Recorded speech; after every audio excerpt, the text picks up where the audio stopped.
Welcome to Puck Talk CS. I'm Chives alongside my main man, Steve O. Coming at you today, we got some controversial topics in New York, not only ahead of the deadline with the roster. There's a lot going on in New York as they came off of the All-Star break, won a game against Colorado that was electric, very similar to what they did last year. And there's a lot of other similar things to last year as well that is going on. Home stretch, 32 games. Steve O, how you doing today?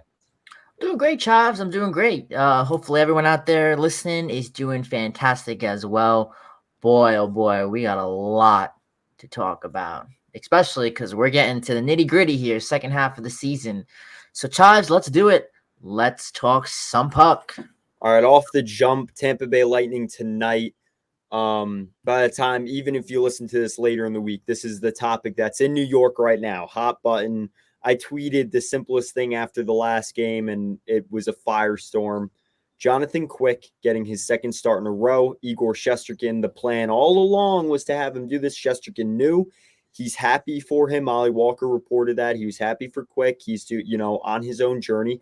Talking to a lot of these guys, the young guys especially, Lafreniere. Talked to Jimmy Vesey about if he's ever given Kako, Lafreniere advice about being on that big New York stage. He said it's their own journey. So it is their own journey. Quick, 37 years old, stellar game against Colorado. He's played well all season. Could this be a 1A, 1B thing? Could they pull a Braden Holtby, Philip Grubauer 2018 playoffs, start Grubauer the backup over Holtby until Holtby can get his mind right? 32 games until the postseason. And it seems like Peter Laviolette knows that the team, well, the coaching staff knows the team is going to be playing Shesterkin at some point for the duration of the year. I don't think it's going to be an extreme swap, but Steve-O, your thoughts on this whole topic, because I think it's engulfed the city of New York. Yeah, for sure. Listen, we knew that something was off this year. We've said it multiple times here on the pod. Just watching him, something's off. Something about his game. I haven't pinpointed it.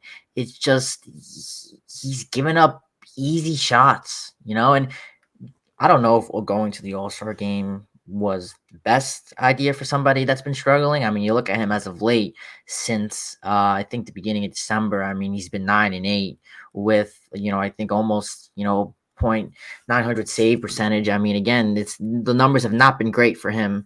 And even watching him, in the All-Star game in the skills competition, I mean, he went up against. I caught the highlights. He went up against Matt Barzell on the one-on-one, and just like he's been giving up just easy goals. Like, I don't know what it is. I remember I pitched it to you. I don't know, because this version of Igor that we've seen these last 2 months, we really haven't seen a version of this continuously. I think at all that I can remember. So I brought up to you the question. Do you think that a Jonathan Quick's is he a factor? I know we both dismiss that, but I keep turning to that. I'm not saying that that's the main factor, but it's definitely an element you got to bring up because Igor's thrown off his game, man.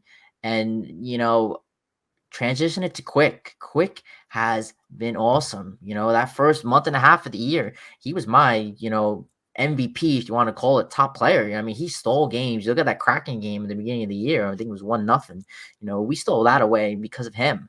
And let's bring up this big game against the Avalanche, which quite frankly was a big game. Loft, baby. But Quick, he was big when we needed him the most. I mean, he had a massive save on Makar. He had a massive save on McKinnon. McKinnon's a dog. I mean, he had a great game.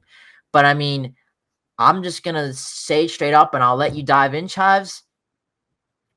We got to start Quick here. I don't think if we let this streak continue, we're going to keep dropping. And, we had such a strong commanding lead over New Jersey and Carolina, and it's dwindled. We've let other teams rise up and take that top spot in the conference. So until Igor could settle this out, I was big on him. I'm saying we got to start Igor. We got to start Igor. When everyone was saying we got to start Quick, I flip now. We got to start Quick, man, because Igor, quite frankly, hasn't had it. And he's got to figure this out, man.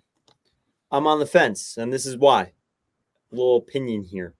Because you have 32 games left, but when's the point where you say, where's the point of no return for Shesterkin? And that's where you say, yeah, it's months away, but how many times this season, Buffalo before Christmas break, Shesterkin didn't necessarily steal that game, but he put on a performance, vintage Vezina level.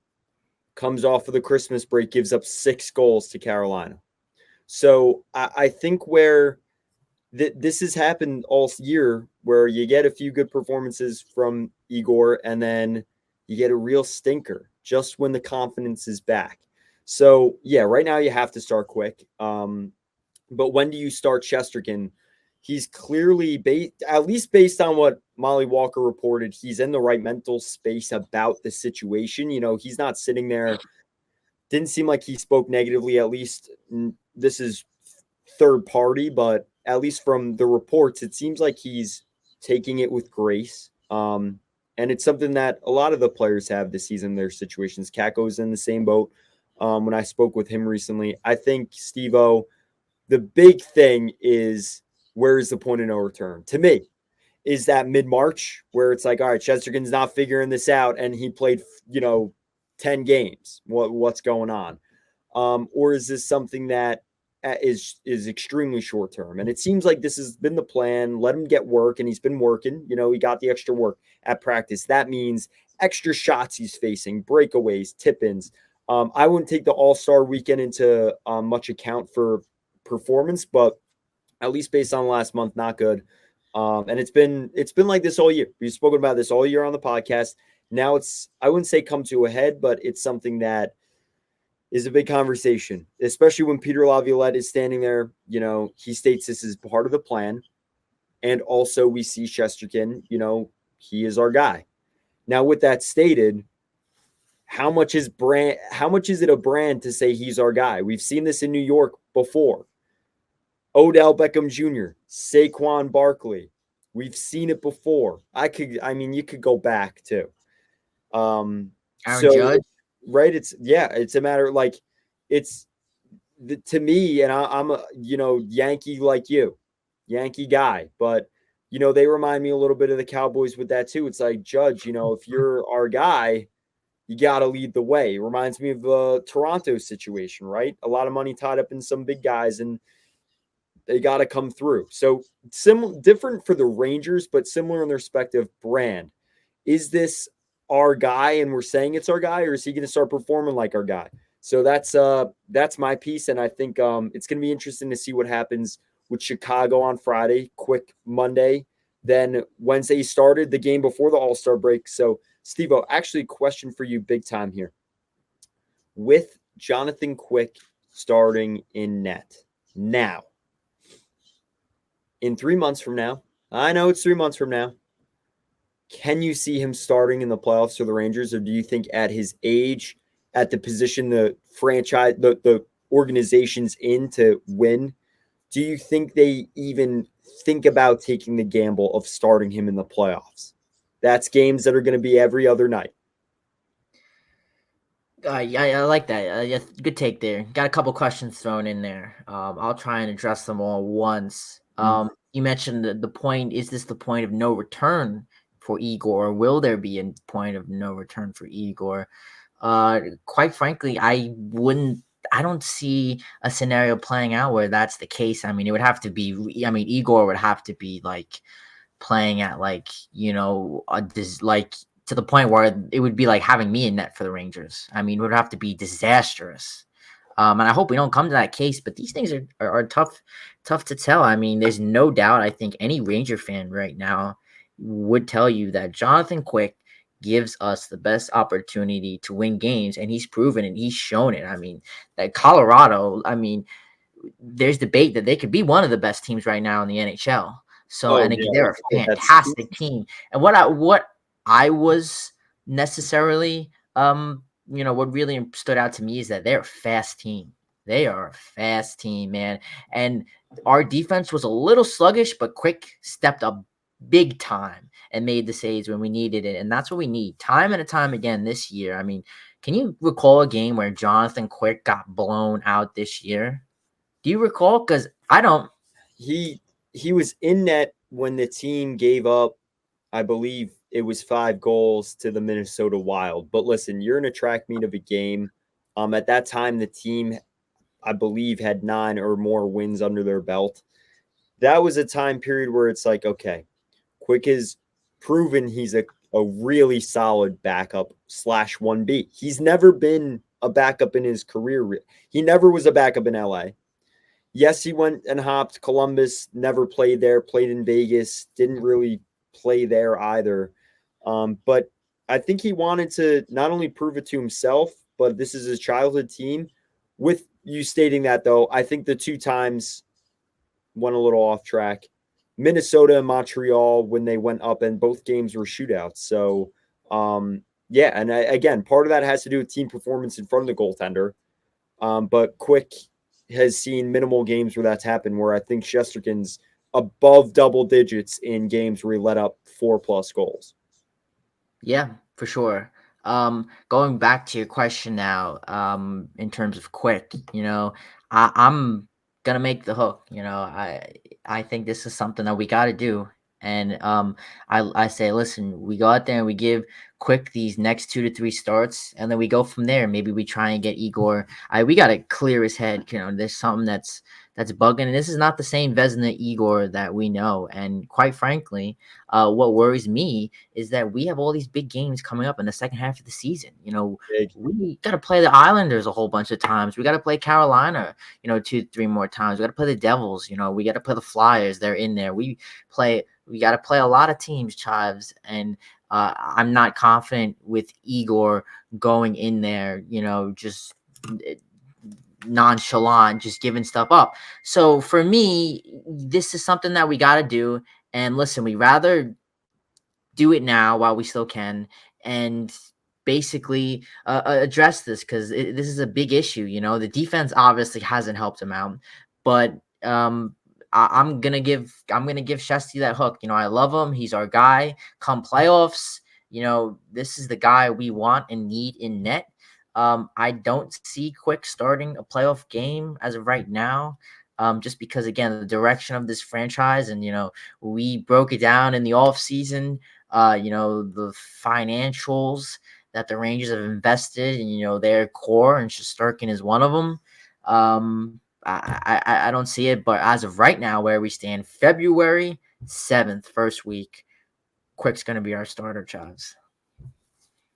All right, I'm gonna take your opinions there, and I say we actually agreed on a lot there. So I think for New York fans, though, it's obviously a hot button thing. Set the world on fire following the Colorado match, and it's going to be something to monitor going forward because, like anyone else, part of this too is something we talked about with Keandre Miller's personal reasons absence. Listen, he's Shesterkin's later 20s, but this is his fourth season NHL. Miller's a young guy. You got Loff, Kako, who was plays. The buzz last week was from Darren Drigger's his tweet about Kako being on the trade block and the rumors with that. There's a lot swirling around, and these are younger guys. Now, granted, they've been thrust into a position where they're not only on the spotlight in Broadway, and these are things that there is an expectation with not only that, but playing the way they set the bar for themselves. Part of that's mental game. And listen, you and I can both speak to that. Everybody can speak to that nowadays.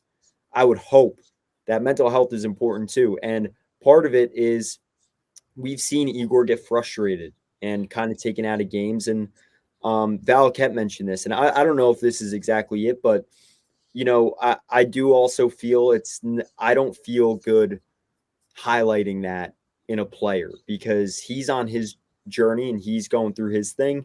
And as much as you want the results from him, this is a mental battle for him. And this kicking up the oven a notch is not going to help him, especially out there.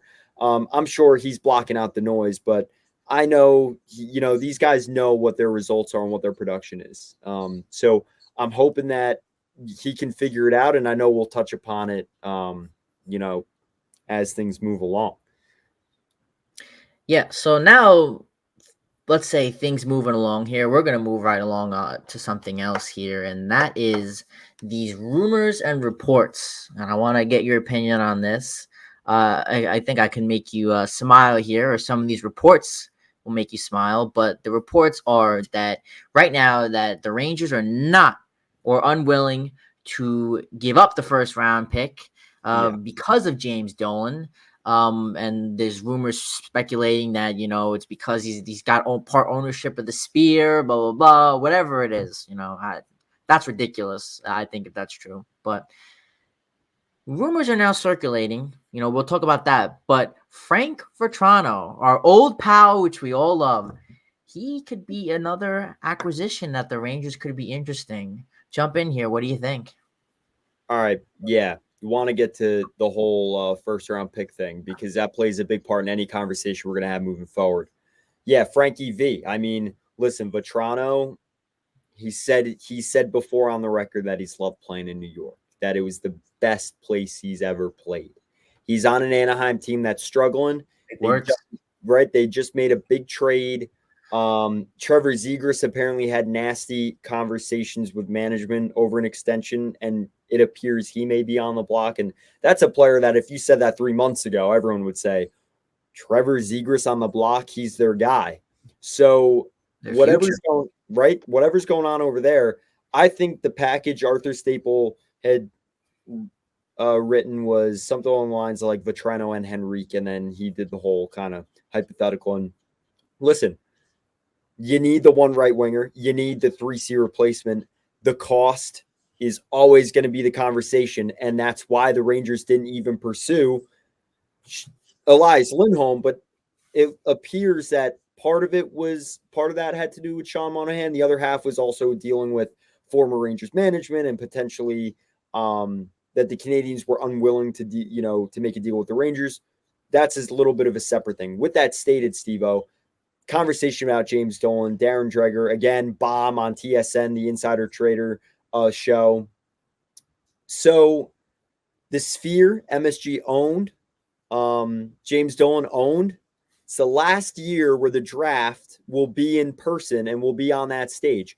So Dolan wants to retain the pick so that the Rangers can draft, and his club that he also, the hockey club he owns, MSG, the Rangers play there, that their player that they draft will be on the stage. Like, I think that's bonkers if that is true. I don't want to speak so much so where I'm not allowed in the Garden again. But with that stated, moving forward, that first round pick is a major trade piece because you don't want to give up Othman. First of all, Drury's not going to give up the guys he drafted the last two Of drafts, course not. and Perot. Like, those guys are not even on the table.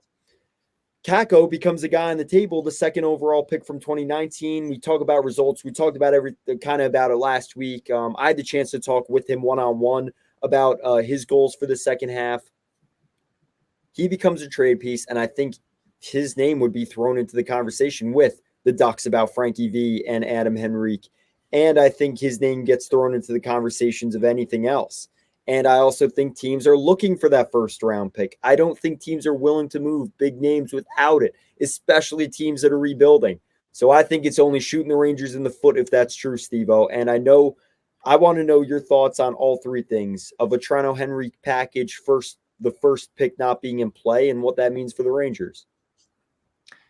I agree with you. I think, quite frankly, if these rumors are true, I think it's a little ridiculous. First of all, I don't like when owners get involved and say, no, we're not trading that. It just unless you're dealing with like, a Hal Steinbrenner and Aaron Judge, that kind of thing. Yes, the owner's got to step in and do something like that. But I mean, you see this time and time and again. And most recent example, sports example, it's not a hockey one, but it's a football one.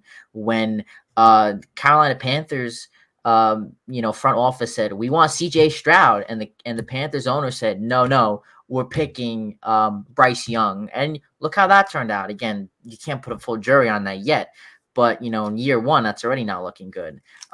So it's already been established that we are a playoff contending team. And right now, quite frankly, we're missing a few pieces, and I think a package like Vetrano and Henrique definitely adds depth. Especially you throw in the news that Heedle's gone, and you look at the struggles that we're going through. I mean, that would be awesome. But the Ducks are not giving up, these pieces for nothing. And I think a pick, for sure, is one of our best assets, because we know Drury's not going to give up the Offmans and all the other prospects that he drafted that, we hear about all the time. We had a lot of, AHL guys come in, they've raved about all these prospects. And I agree, I think the future is very bright. I think we got highly talented AHL squad. But again, we need to address these weaknesses. And, whether that, if I don't want to potentially hold back our best haul to bring in just because we want to save our pick. And there's no guarantee that the spot we're picking in, and, also we could draft a bust. So in order to, that's too much of a gamble for me as a fan, to just give up, the best haul this year to get back, because we're in it to win it this year, especially Chives. If we don't have good results this year, and I'm not saying good results is win a Stanley Cup, this year the franchise is regressing. I'm sure that you would agree. You look at the trending, you go to the Eastern Conference Finals, and then you look at what happened last year. And if this year doesn't work out, the line is going down for this franchise in terms of direction and the rebuild, the promise, the core that we built. So again, we can't be holding picks back, in terms of the whole that we could get back to help out this team. So I'm glad that we agree on that aspect. Yeah, because Steve, this is the thesis statement from the top is what is this team then? Filipino, and it was a back and forth on X, on Twitter between Johnny and I. Great guy, but my guy. But yeah, we disagreed a little bit because I used his statement on Filipino's age range as a way to justify why the Rangers shouldn't move on from Kakko. And his statement was that Kakko becomes the only trade piece if they're unwilling to move for the first round pick. They shouldn't be, because again, you moved the first round pick to acquire Andrew Copp a few years back. That was in first year with Gallant, the team succeeding. That was more of a gamble of a year. And they end up going to the Eastern Conference Final, 2 wins from a Stanley Cup. And with that, now we're talking about an age gap. You have guys that are really young and guys that are really old, and not a lot in between. So with that stated, you're going to move Kakko. You're going to retain that first pick when you could use that as an asset. I think it's crazy. And Gabe Perreault, talking to everything college hockey, Johnny covers it for Nesson. Just whoever you talk to about Gabe Perreault, raves, right? He slid to the Rangers. It was beneficial, but the Rangers ended up with the 23rd pick in the draft, and they were outed in the first round after acquiring Vladimir Tarasenko and Patrick Kane.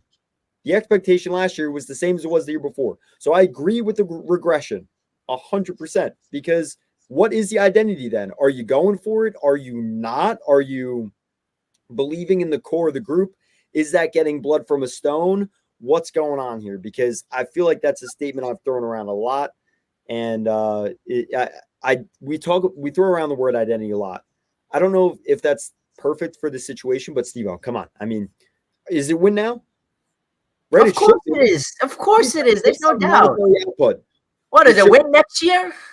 Right? Like they're what? Your average, how many guys are above 30?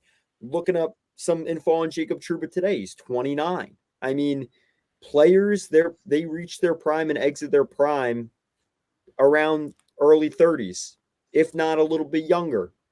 So Filipino was the only guy in between 22 and 29 on the whole roster. I mean, I should say on the defensive side, you have Fox Lindgren. But overall, just a lot of question marks there. It's like, well, you have a lot of young guys. You have some old guys.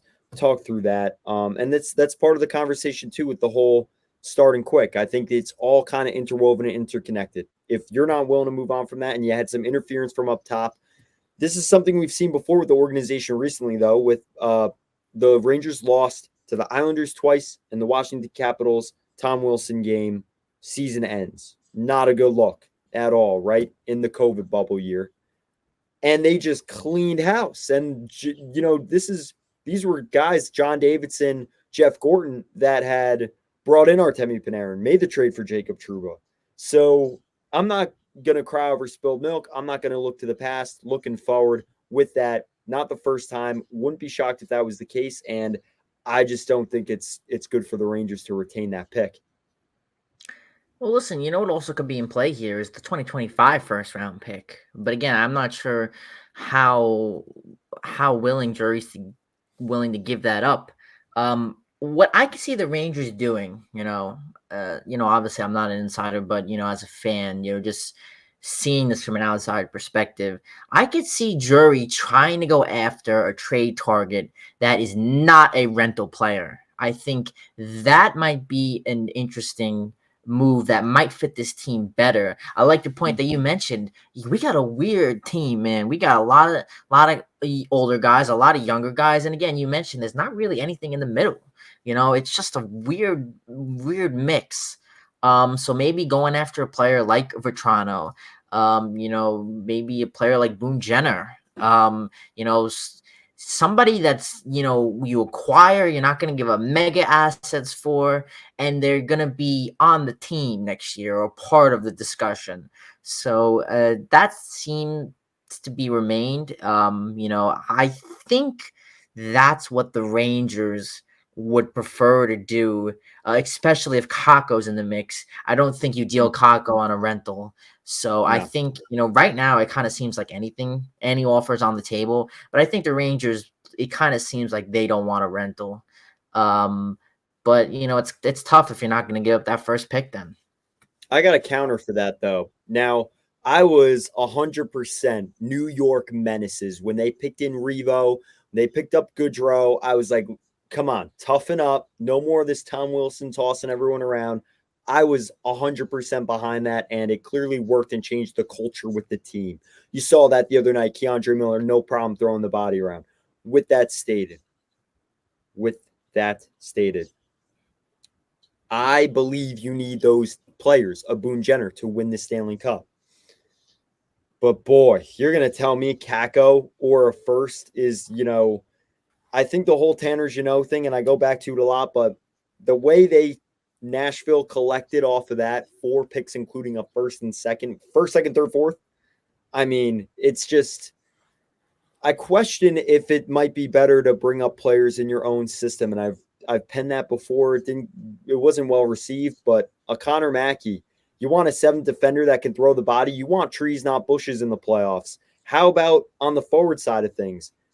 Is it worth giving Johnny Brodzinski a look with the emphasis like we may need you for a playoff run? Is that part of the conversation? I don't know.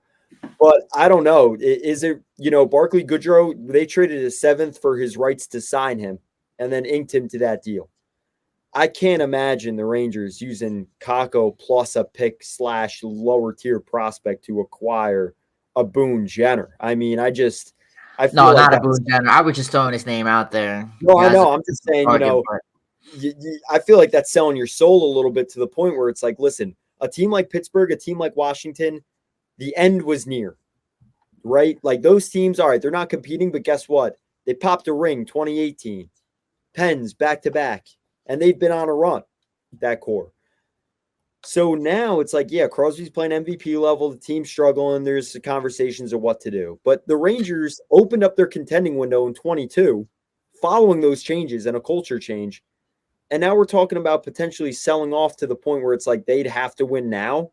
It's just a tough spot to be in. And I think I don't know what the answers are. And I think the only thing we can do is react. But Steve-O, I mean, what's your thoughts on that? They're not going to go for a rental, but even a big piece. Look at how that worked out for Pierre-Luc Dubois in LA. I mean, he's struggling and the team just fired their coach. They were a team that at the start of the year, we were saying Rangers-Kings final. I mean, the Kings should be a cup contender with how they played to start the year. Yeah, and you look at it, them and the Oilers flipped. How about the Oilers? I mean, what they've been able to do, winning 15 and plus in a row, I mean, they've been awesome. But you raised a good point about bringing prospects up, having some of these guys come up and maybe fill these spots. I don't see that being the case. I don't. Would you feel confident going up in round 1 against the Carolina or New Jersey again or another team, and our reinforcements. I just wouldn't feel comfortable with you know AHL guys that are just not experienced enough. It's a tough, now not only is it, a tough adjustment when you come in. That's why we don't see guys unless you're the Connor McDavids of the world. And again, even he had to adjust. You don't see guys come up and adjust right away and make that impact, especially again.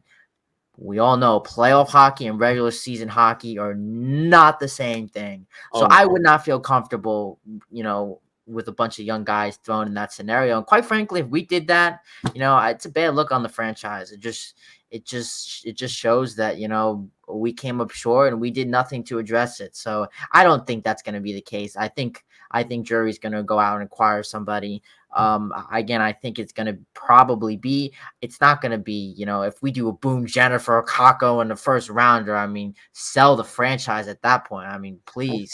But I mean, obviously, you would love the Jake Gensels of the world. Like that could be a piece that is worth that much.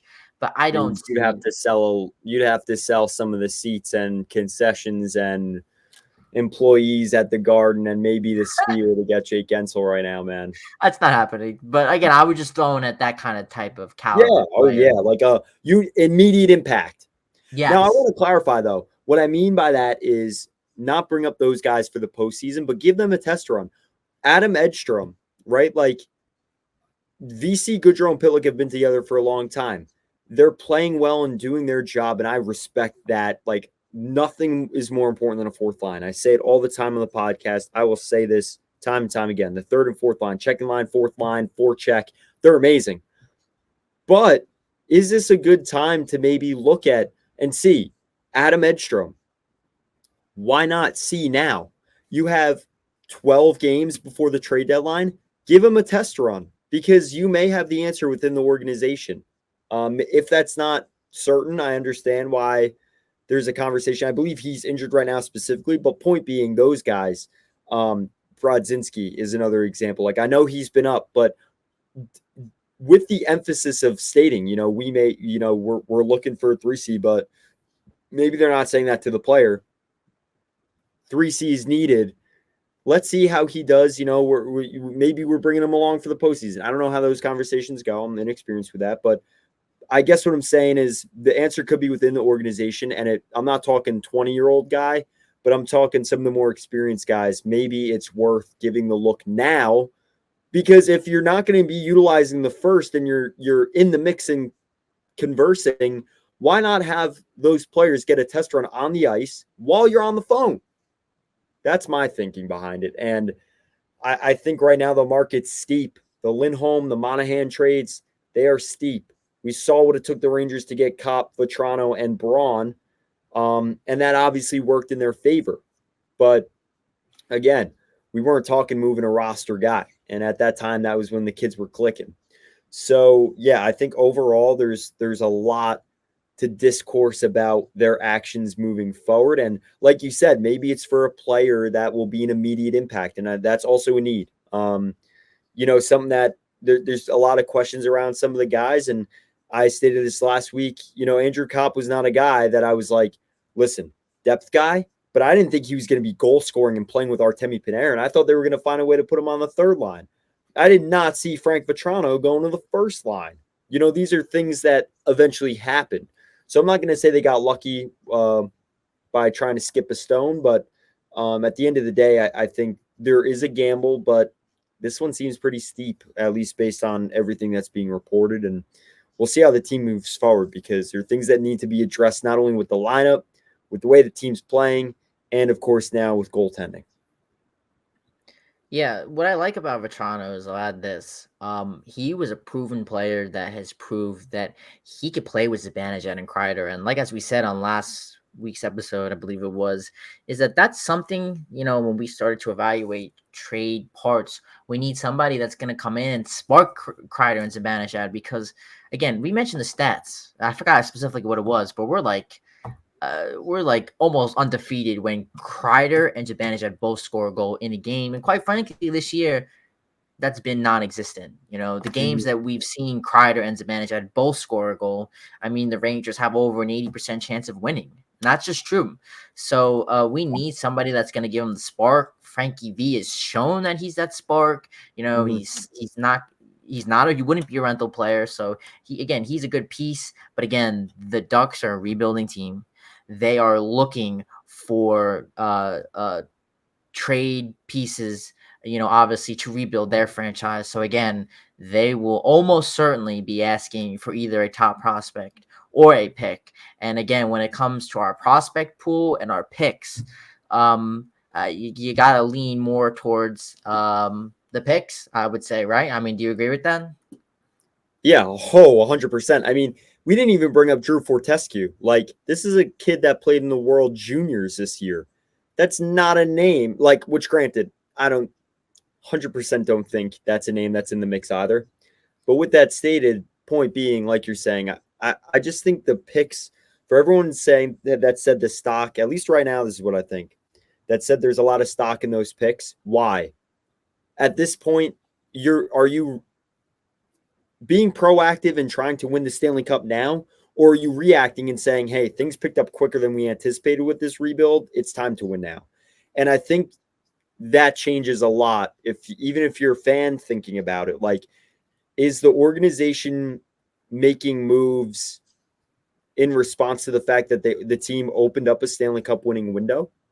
Or did things catch up quickly and now there is some uncertainty as to what the goal is? Because the goal is obviously to win the Stanley Cup. The goal is obviously to win the Stanley Cup. But if the goal is obviously to win the Stanley Cup, why is that first round pick not in play? Why is their second round pick not in play? And clearly that affected the Elias Lindholm conversation because reports came out that they talked to him, they inquired about him, and they wanted first, and they weren't willing to part ways. And why was that? Potentially because of word from up above. So with that, Steve-O, I think we're on the same page. Disagreed a little bit on some stuff. And the last thing I want to add before we wrap, 100% agree. Mika Zibanejad and Chris Kreider, how many times this year? I mean, I think to 2019-20 season, I think to 2022, they were the focus on offense. Artemi Panarin, it was like you had a 1-2 punch of a first line that could kind of do everything. They became penalty killers. They could play defense. They can match up. They can shut down. They could score. Efficient on the power play. And then you had Panarin on the other line, and it seemed like he didn't have the guys surrounding him always to fully support him. Even though I thought Strome played well with him, I think right now they're on fire. They're one of the best 5-on-5 lines and off the rush lines in the NHL. With that stated, the guy that's coming in or whoever has played with Zibanejad and Kreider, I think Kakko has the capability. Going to move beyond that in my own ego and opinions. I think they have to jumpstart them. I mean, even against Colorado on Monday, they did a great job matching up against Nathan MacKinnon. But the other flip of the coin is there's matching and shutting down, and there's also when it's if your team's in the Stanley Cup final, and this is a Stanley Cup championship window right now, and you make it there, and you face Nate MacKinnon, he just diced up the whole team on that goal. You had Panarin score to stay alive, clutch goal again from him. I mean, he's at 31 now, Hart Trophy candidate. And then Lafreniere scored the overtime goal. And that's not a problem at all. Those are all good things. But point being, if you look at the entire body of work this season through 50 games, Kreider and Zibanejad, I just don't feel have been timely. And I think that's also been the issue with Igor. It's all about being timely. And there's no real statistic to put a finger on that. Yeah, and I think a big issue and a big talking point to this, when you look at good teams like Carolina and Colorado, what I've seen is one player, all it takes is one player to just come in our zone and absolutely just demolish three guys. Whether that's taking the puck in and just getting right past them and taking it right to the net. And again, I've seen this too many times this year in terms of this last month and a half, 2 months. And I'm just trying to get to the bottom of it. I mean, and it's not just one guy. You can't point to one guy defensively, like Eric Gustafson, for example. You can't point to him and say it's just him. We're doing this as like a whole team. So to me, it just whether it's Nate MacKinnon or a Sebastian Aho type. I mean, we're going to be going up against these top dogs no matter who we play, when it comes April, May. So that's just something that we got to be able to address. I don't know if that's a coaching element or just, a mental mistake. Boy, do I love that one. But again, it's just it's confusing. We got to eliminate that, man. And we were lucky when McKinney was able to get in and do that. Quick came up with big saves. So it's just something that we gotta tune up, man. And whether that's an acquisition or we gotta just go back to foundations, it's tough to say. Steve-O, whole lot going on, and I think the precipice of this whole conversation is there's 32 games left. There's going to be moves, and I think overall you have trade moves that you can make, but does that really change what's going on with the club right now? And to me, it does not. I think it's going to be something that if they do acquire a player, if they do, it doesn't change everything. And I know that the fans know that. I know our listeners know that. But at the end of the day, an acquisition is not going to change that. And the thesis statement when Laviolette was hired was in-game adjustments, which he's done. And I definitely he's a great conversation. We'll talk the game with you about all that. But the other thing was getting the most out of this team.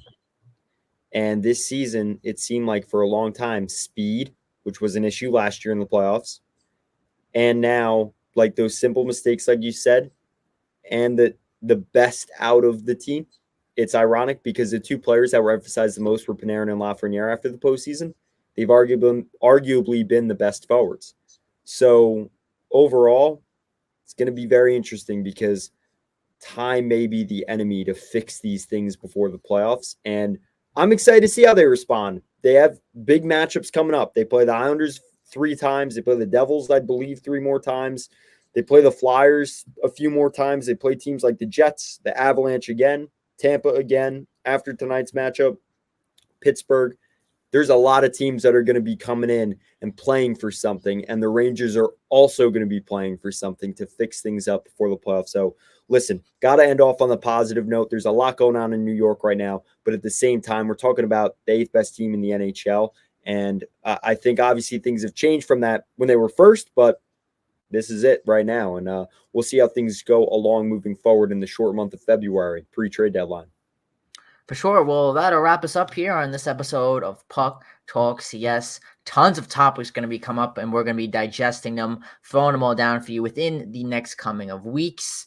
So thanks for listening here, everybody. LGR, and always remember, it's just the luck of the puck.